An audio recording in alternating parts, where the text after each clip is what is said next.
in the Loop. I'm Corey, AI tech lead at US News and World Report, where I've worked for over 10 years building products like Best Places to Live. Hi, I'm Shree. I'm currently also an AI professional at US News and also an researcher while pursuing my PhD in AI and cybersecurity. I'm happy to talk to you, Corey, today. Soon to be Dr. Shree. Soon, Well, pretty soon. okay, Let's hope so. maybe end of next year, okay? Yeah. So maybe not that soon.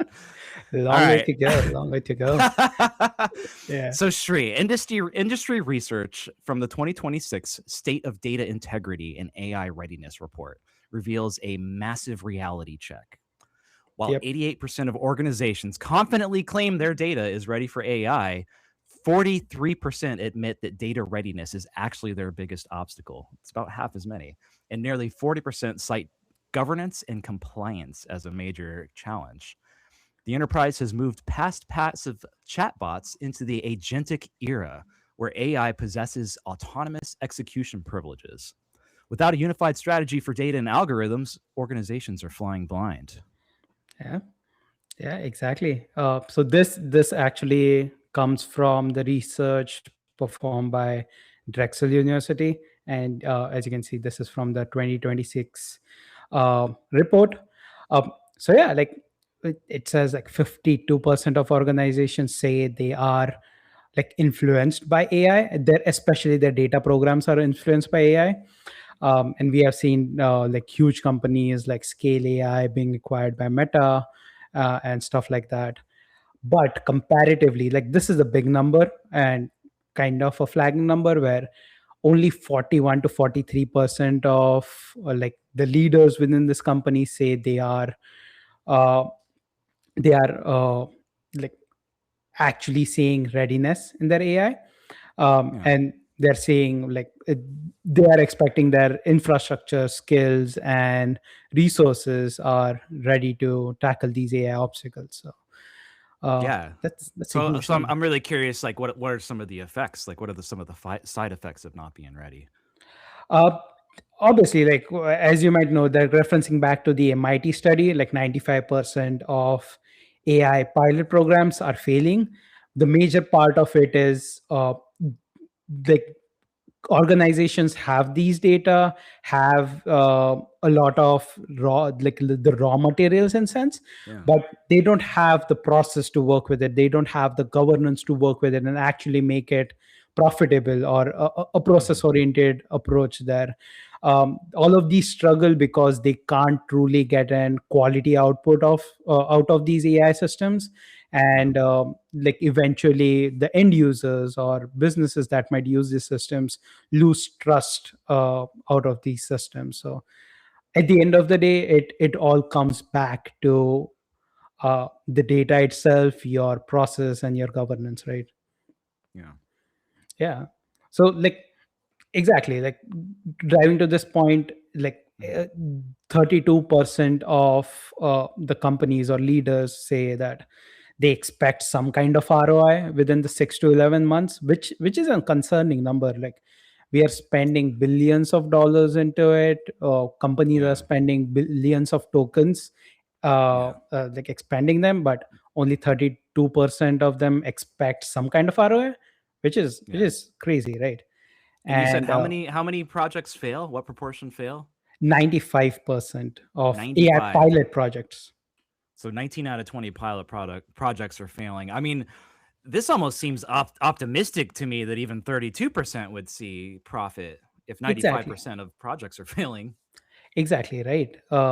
It's I know we like I wouldn't say the technology is like pretty new right now. It's been more than 3 to 4 years the technology is out there, but still, if we are trying, or even within like 6 to 11 month timeline, we are still struggling to find any kind of return from it. It is a huge concern. And just to tie into that, like the biggest thing, and that is our main topic of this episode, is data governance itself.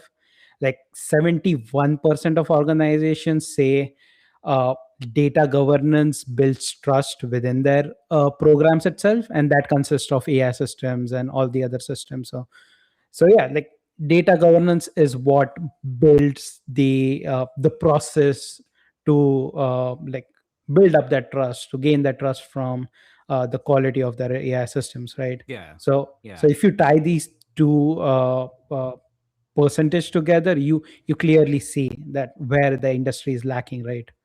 Yeah. So to kind of, restate this statistic, Yeah, if you don't have a data governance program, it's 50-50 whether you even say you have high trust in your data. If you do have a data governance program, then you are 71%, like significantly more likely to yeah, say you trust your data with a high degree of certitude. Yeah. exactly, Okay. exactly. And I do want to like a lot of people I see or talk to, they kind of misinterpret like data governance and AI governance in a sense. And because like AI has been like the buzzword around, they kind of mix those two ideologies up. So I have a great what do you say, uh, infographic that I can share with you. So here you can see like this is a perfect analogy here. Like take a manufacturing process for an example, right? Yeah.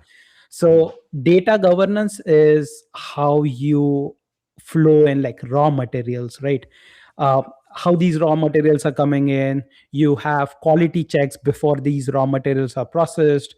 You have selection standards. You have outliers and a lot of that stuff. Like for example, within like farming, you would not like to eat or see a deformed potato going into a production line, but you would rather see a perfect like a quality checked potato which is like perfectly brown, perfectly healthy, like freshly harvested, right? So this is exactly what data governance is. You look at the raw data, you organize your raw data, you check the quality, and you make sure that it is ready for the next process that is going to happen.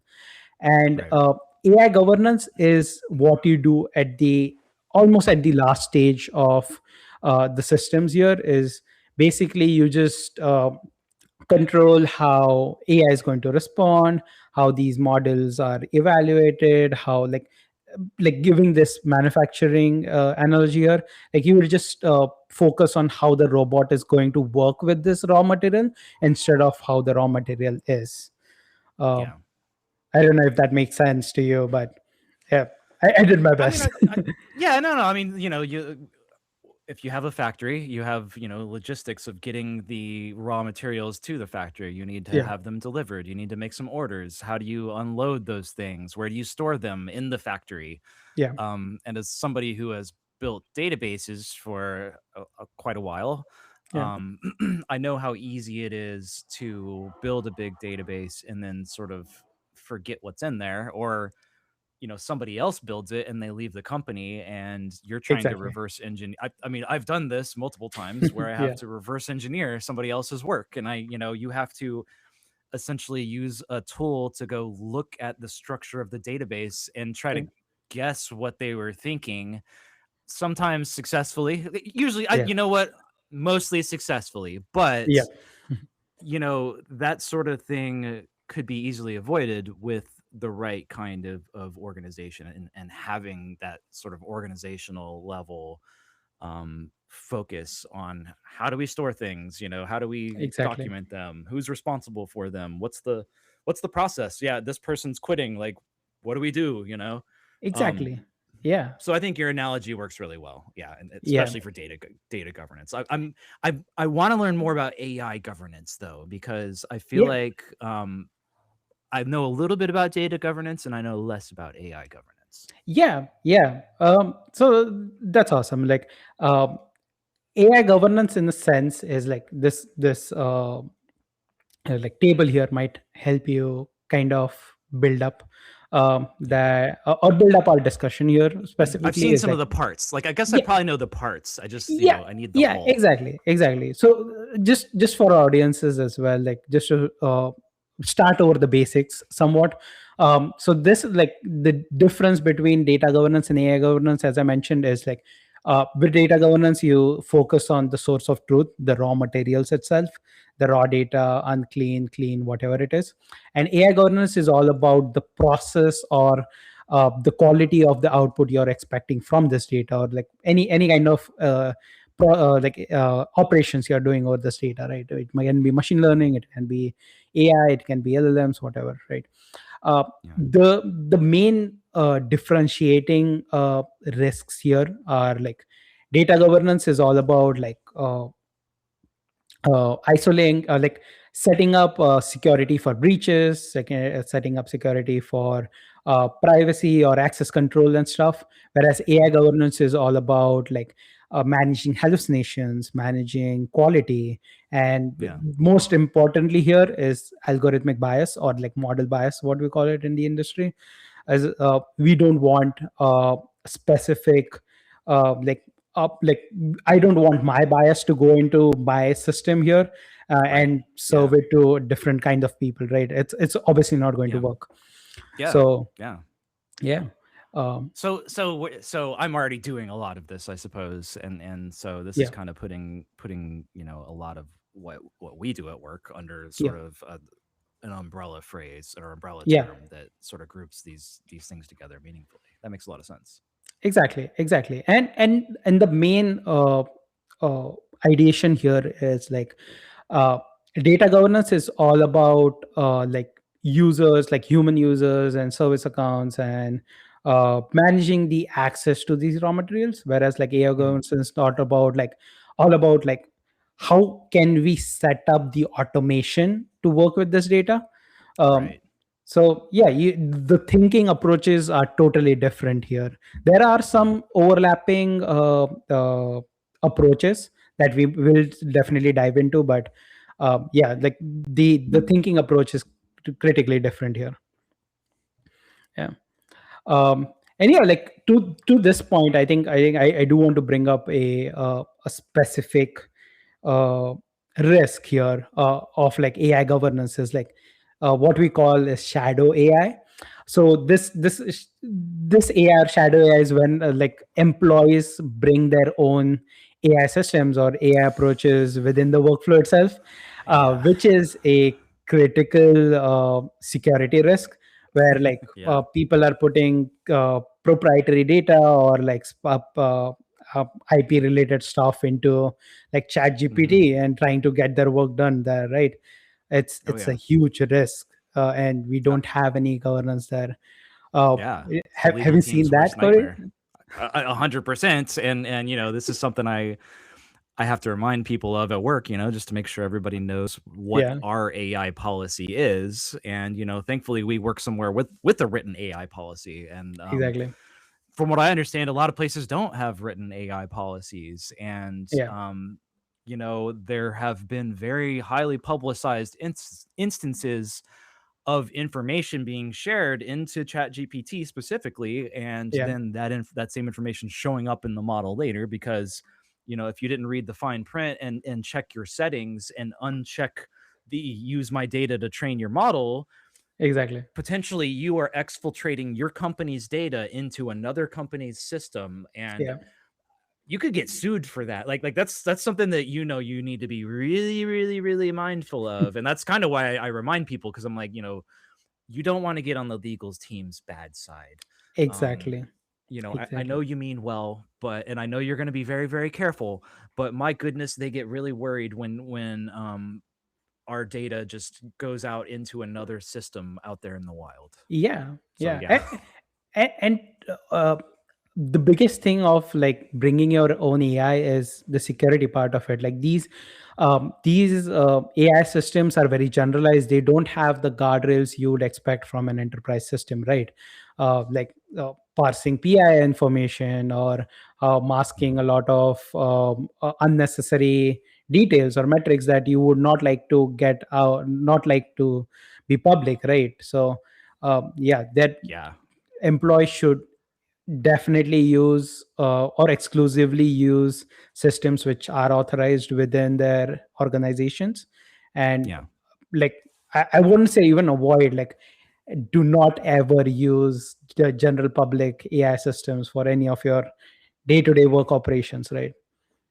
Your organization needs to have an agreement with that organization, and you need to understand what's being done with your data. And Exactly. 1 second. Yeah. My cats are being, I don't know what they're doing. Okay, we'll cut that out. It's okay. It will cut it out. No worries. Yeah.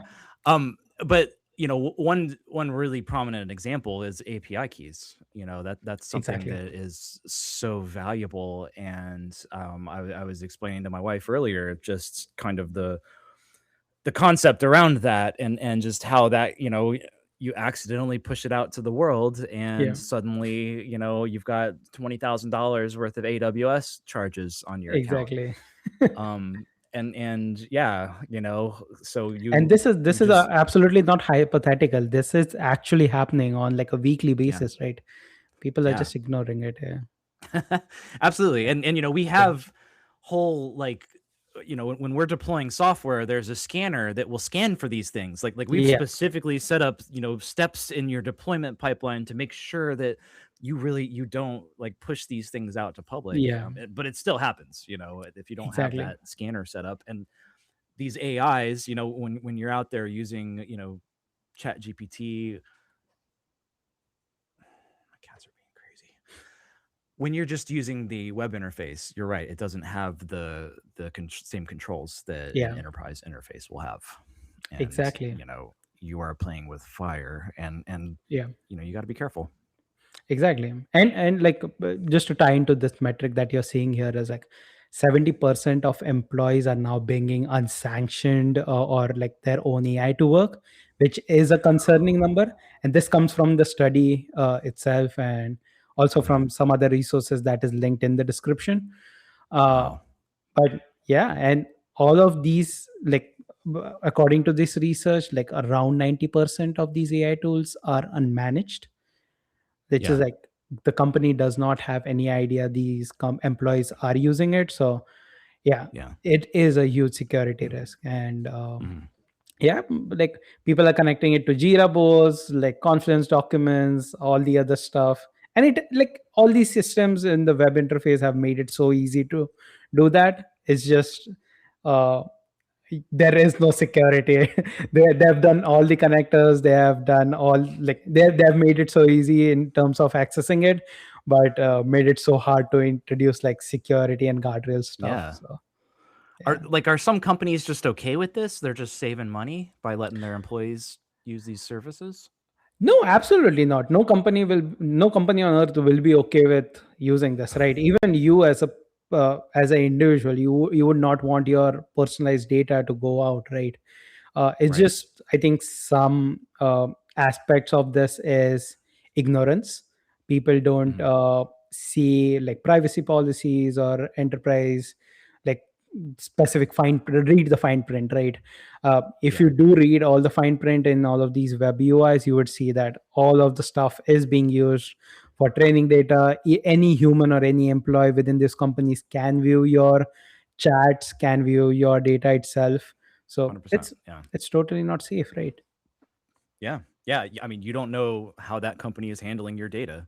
Exactly. It's like, as AI is in black box, it is in black box for you as a company as well. 100%. Yeah.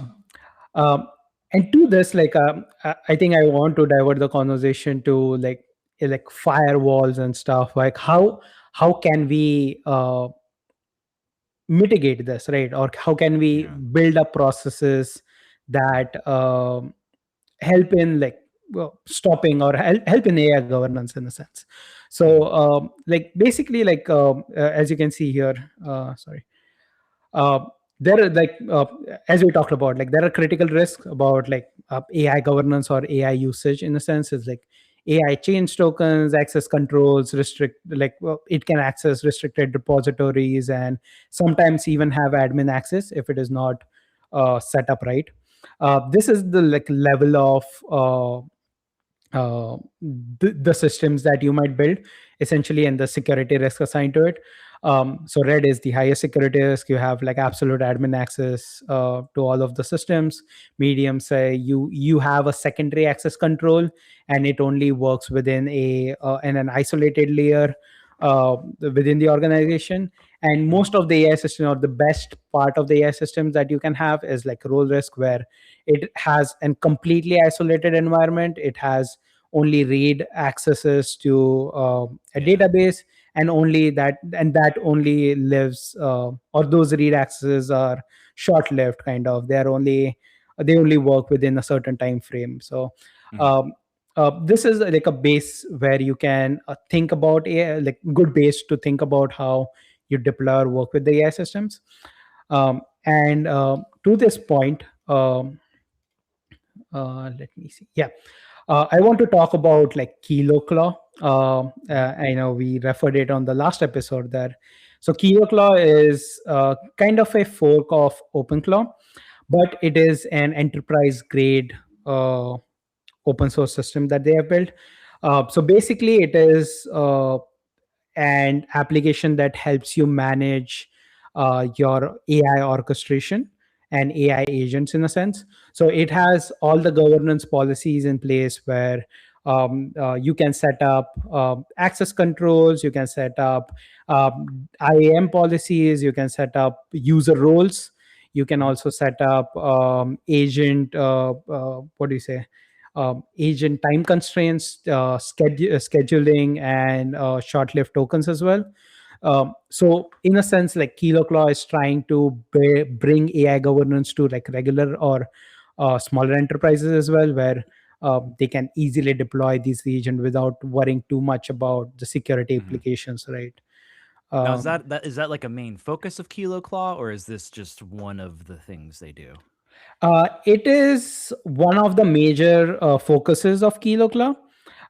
It is obviously like the main approach, or the main ideology is managed agents and tools and stuff. But yeah, their main selling point is uh, AI like it comes with AI governance that is ready for the enterprise. Yeah, And is it and still as totally we open talked about, source? like France is using KiloClaw. Like France defense systems are using KiloClaw. As far as I know, they're using KiloClaw to uh, work with their agents and manage their agents themselves. Gotcha. And I forget, is this fully open source or partially open source? It is kind of partially open source, so I have my skepticisms around that, but it is. So they have their own implementation, that like they have the open source implementation, but all the other stuff about governance and all of these comes with a paid version of it. Okay. So Yeah, that's the upsell, which makes sense because usually or often I would say the enterprise features are the upsell. exactly. But I Okay. think I think uh, at this point, paying up for like the security and paying up for this specific stuff is obviously more helpful than not paying for it, right? Do they have like a focus? Because I'm thinking, okay, we've got all of these great, allegedly great rules in place and all this and that. Yeah. Do they have a really good way to like audit all of these things? Yeah. So similar to like how we have like Phoenix or Langsmith to check how LLM traces are being done. So they have a tracer that does log all the access controls, all the access logs, all the steps that agent did take. They also have evaluators that are in place. I'm not sure how Okay. the evaluators currently work yet. I might have to deep dive on that, but yeah, as far as I've read, they have a pretty good system that works end to end. Interesting. Okay. Yeah, So this is like an operational like it's a job to go in and run KiloClaw yeah, and work with this interface. exactly. Yeah. So Interesting. this is their website, which is very bare bones right now. But Okay. if you see on the top right, like the top end, the first tab is security, which is which kind of Yeah. gives me a bit of confidence. But obviously, like I do need to try They- it out. yeah, they're at least trying to sell security as a top feature. Exactly. Yeah.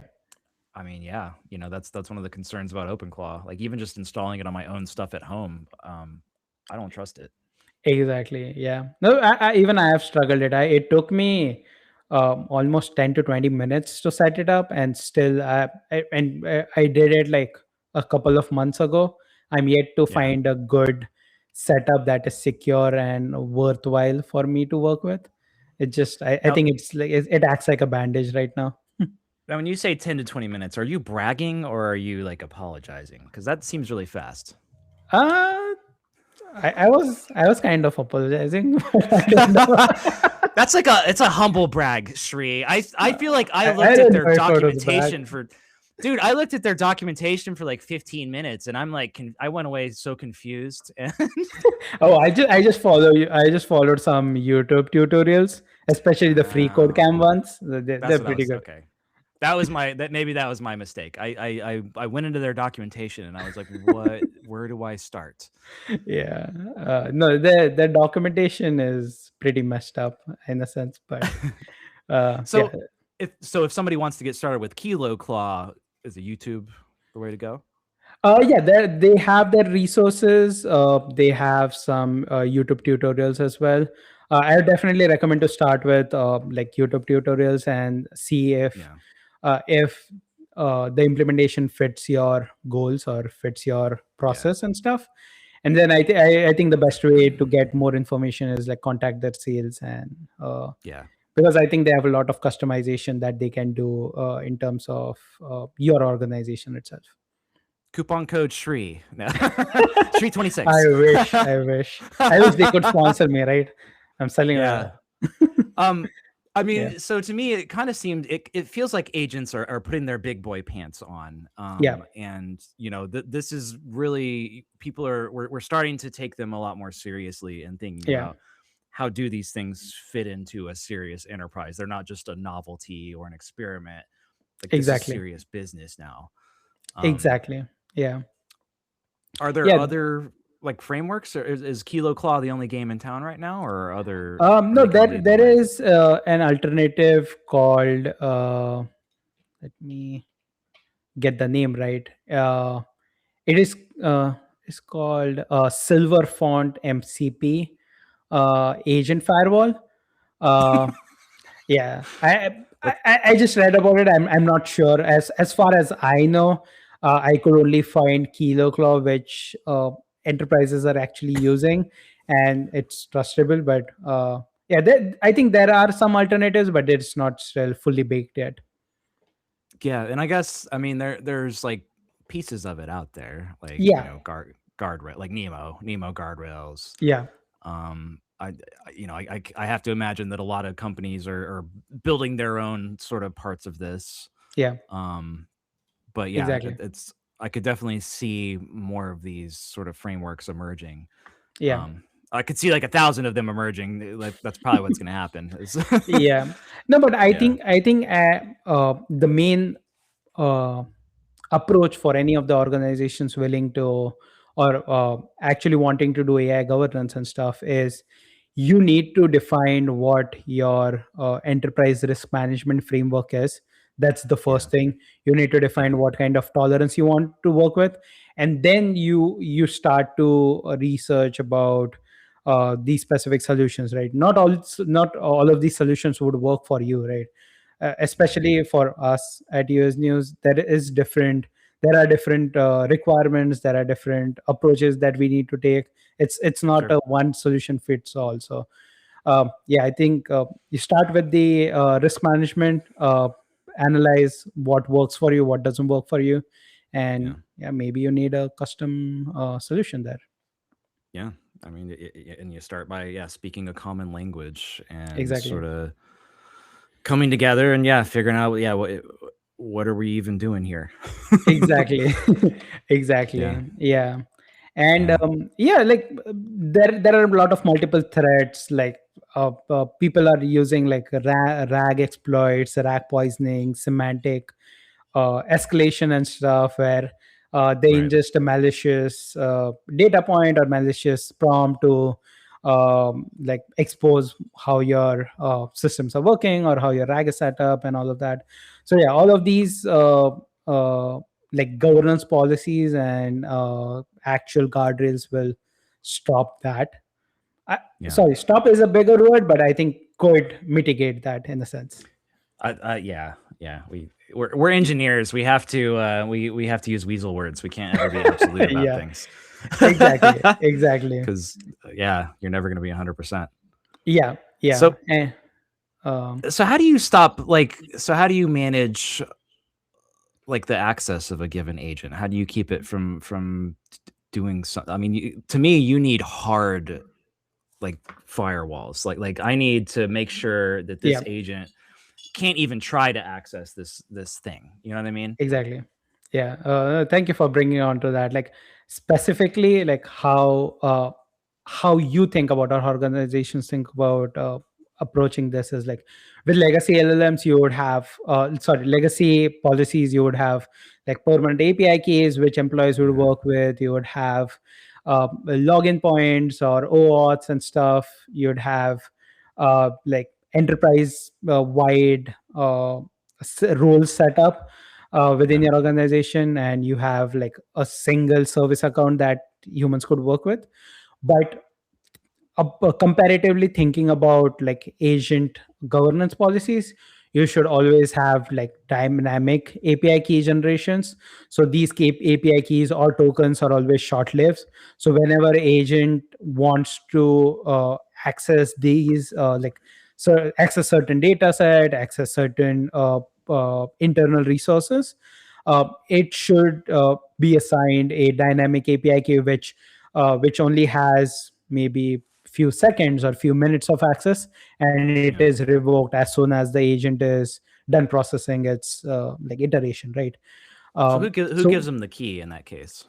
So we can have an automated system that that does that. So whenever an AI triggers an access request, it goes to this specific module. That specific module can generate a dynamic API key with a specific expiry date, let's say a few minutes or seconds, and it can just use that access for that specific iteration. So each request that you do with these agents can have a different API key. So anyone like trying to emulate, or anyone if they try to break in with this agents, they only have a stale API key, right? Okay, so it's like with your credit card with the tap and pay. Yeah, you get the vendor gets a one-time number essentially, and if that vendor steals that number, there's nothing they can do with it. Exactly, it's one. So essentially, the point of these keys isn't necessarily to keep the agent from like accessing the wrong thing. It's to, if somebody jailbreaks that agent and is like, "Hey, buddy, give me the key," and the agent gives him the key, who cares? It was worth like it was done after 2 minutes. So exactly. So okay. Yeah, even if like someone was able to get that key within like a second or so, they like after a minute it's going to expire, right? It won't have any access to it, so it's going to revoke everything. Beautiful. So that's one of the best ways you can secure agents. The second thing is, instead of having like a standalone login, right? So your agent or any users log in through a centralized account, and that account kind of gives access to all these different tools or different aspects of these AI systems. So instead of having a single login point or a single OAuth point, you would have multi-stage authentication. So not only you would have authentication for your entry point of the AI systems, but you will have authentication for specific tools as well. So along with the short-lived tokens, you would also need human intervention or human authorization for intermediate steps for these agents. So it isolates what the agent is doing or whatever anyone is doing, and you can on the enterprise side or on the system side, you log these authentication or log these specific things, so you can trace back where or trace back who is trying to hack your system, right? To the specific like interaction that kicked off that account. Neat. Exactly. Okay. Yeah. And along with the short-lived tokens and all of this, sandboxing, as everyone might have known right now, we have been doing it for a couple of years. You run specific codes within sandboxes, or everything needs to be isolated. and you can dynamically have a sandbox or these isolated resources being set up for these agents. Yeah. But it totally depends on your resource tolerance and enterprise policies as well. But Yeah. a So good recommendation. each sandbox has like its own set of memory and its Yeah. own like little disk drive. Because like a sandbox, is it technically a virtual machine or a Docker container, or is it something else entirely? It can be anything, any of those three. More like the best part I've seen is people are using Docker containers, which Yeah. is much easier to set up and much easier to manage. With VMs, it takes a lot of like overhead to do so. So Yeah. I mean, I'm a heavy Docker fan, so that seems obviously. like the way to go. Yeah. Yeah. And Interesting. yeah, finally, it's just identity. As I mentioned, you want to have explicit stating or explicit logging of who and what is using the specific resource. Is it the agent using it? Is it the human triggering it? You would want to have specific auth for the tools, as I mentioned. So yeah, you want absolute to the T traceability for each of those actions performed by agents. That makes sense. So yeah, you want to know the person behind the agent, not just that, John Q agent was doing something, but actually Corey was the person who was driving the agent. exactly. And yeah, so this is kind of the workflow that you're seeing. Like Zero, someone asks a specific query, agents tries to access certain data set. This is kind of an illustration. But yeah, like here specifically the behavioral deviation, where either the agent hallucinated or the person did inject some malicious prompt here, and it is trying to work or it is trying to inject some specific query, like harmful query here. So it is going to, like, your agent firewall or agent AI governance is going to detect that, activate the kill switch, and you're specifically safe, right? So yeah, this is like how your antivirus workload at this point. I'm sorry. It's like antivirus. Yeah, exactly. Yeah, it only works on the reactionary stuff. You can definitely have like guardrails, like specifically Nemo guardrails does have a good way to check inputs if they are malicious or if they are prompt engineered and XYZ.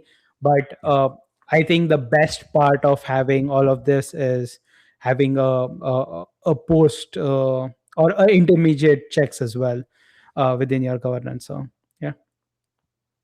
No doubt, you need a multi-layered defense. Exactly. And yeah, I think this brings me to the final part where Gartner recently did their own industry research, and by 2028, they predict that almost 50% of current industry or the current companies that are using AI systems would need to have like at least some kind of zero trust governance, and that is like AI governance and data governance, and the trustability of these AI systems needs to go up for profitability. And as we talked about earlier, 95% of AI pilots are failing is because it cannot build trust within the user base itself. So yeah, the conversation now has shifted not only from, hey, we need an AI system in an organization, but we need a secure AI system within our organization itself. What does zero trust governance look like exactly? So zero trust governance is essentially like you trust nothing at all. You have checks at every single point of user interaction and agent interaction itself. Similar to like zero trust architecture that we have, like at every point you are being authenticated, you are being checked against, your processes are being logged, and at even at certain point you do try to access something that you're not approved of, it cuts off it completely cuts off your access or process at that point. Yeah. So there's no point at which we really trust you. You need to authenticate yourself at every point of the way. Exactly. And Yeah, I know this is scary, but with AI agents and with the vast ambiguity of how they work, uh, zero trust is the leading way to go right now. And as you can see in the infographic here, like everything has a cross mark, because at every point you are being checked, your process has been checked, your task has been checked, and everything is being checked for you. Yeah. I think distrust is healthy at certain Yeah, points. exactly. And I forget if we said it last time, but yeah, I think there is too much trust in AI in a lot of cases. And Yeah. I think a lot of people are going to learn the hard way. Hopefully other people learn the smart way. Hopefully they listen to Dr. Shree and start looking at AI governance and data governance. Yeah. No, yeah, it is a need for the hour, and we as an representative of the AI industry, we should think about this before it bites us in the back. Yep. Full disclosure, it's definitely something that I'm a big advocate for at work. And Yep. hopefully, yeah, we'll be working on this real soon. And yeah, it is such an important topic. And yeah, hopefully a lot of companies take it seriously, because your data is Hope so. extremely valuable, and especially as you're building out these AI capabilities, enabling them to have safe access to your data is going to be so much more and more valuable over time. Exactly. Yeah. Well, awesome, Shree. Well, appreciate you presenting on this. Do you have any last words for the audience? No, I just like to say, like, do your research, do your due diligence before working on anything, like absolutely anything. Yeah. It is an ambiguous world right now. So be safe, be secure, and govern yourself, I think. Govern yourself. Don't go off the guardrails. You got it right. I led you to it, right? All right, Awesome. audience. Take care. Thanks for watching. Be sure and hit that subscribe button if you haven't already. Appreciate you. See you soon. Bye.